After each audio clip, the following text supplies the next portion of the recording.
Sellel, et Tartu poistekoor täna just kirikus laulab, on ka oma kindel põhjus olemas. No jah, siin võib olla isegi mitu põhjust. Üks põhjus on kahtlemata see, et meie peame selle niisuguse muusikaga tegemist just kõigepealt sellepärast, et me saime kutse Iirimaalt Limerickist. See on üks Lõuna-Iirimaa linn, natuke väiksem linn kui Tartu, 80 000 elaniga umbes. Sealt saime kutse kirikliku muusika koorifestivalile. No see on meie jaoks põnev, muidugi ühelt poolt huvitav, et mis see ennast kujutab ja mis seal toimub, ja teiselt poolt muidugi ka meile võõras, sest meie seda muusikat nagu oleme vähe laulnud ja viimane aasta 50 pole üldse nagu puudutatud. Aga seal mail tehakse niisugused spetsiaalsed festivale, kust võtavad osa siis nii ilmalikud koorid kui kirikukoorid, õpilaskoorid, mees- ja naiskoorid, segakoorid, kõik kooriliigid. Ja paistab, et see linn üldse on üks põnev linn oma niisuguse kultuurimaine poolest. Rahvusvaheline on see festival. Enne seda just nädal enne on selles linnas rahvusvaheline puhkpilli muusikafestival, kus konkurss on marsimängudel.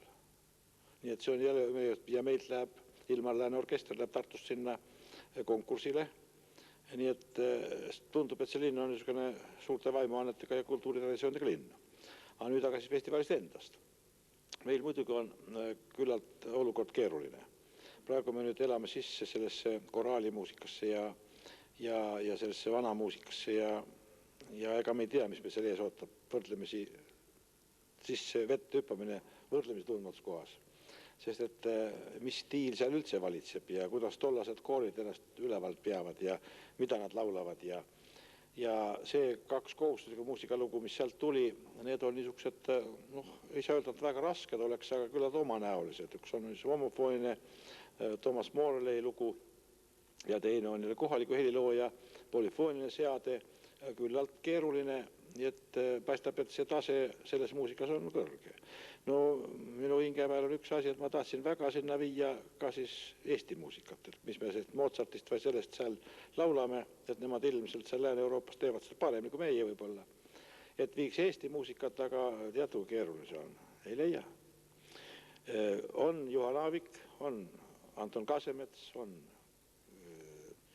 on veel keegi, seal kirjus Kreek ja ongi kõik, aga nüüd moodsamad või kaasaegsemad midagi ei ole. Pöördusin siin isegi mõne noore helilooja poole, aga üleöö ei sünni seal ka midagi. Nii et tuligi Juhan Aavikuga leppida, mis nüüd kaasa saab Eesti muusikast võtta, aga nii et siis näe nüüd, kuidas üldse akapella laul seal levinud on, sest need mõlemad teosed on Oreli saatega, paistab, et Orel on seal põhiinstrument. Nii et ega me kerge südamega ei lähe sinna, aga muidugi huvi on ka väga suur. No igatahes mina soovin teile head reisi, aga täna kuulame teid siin Põltsamaa kirikus.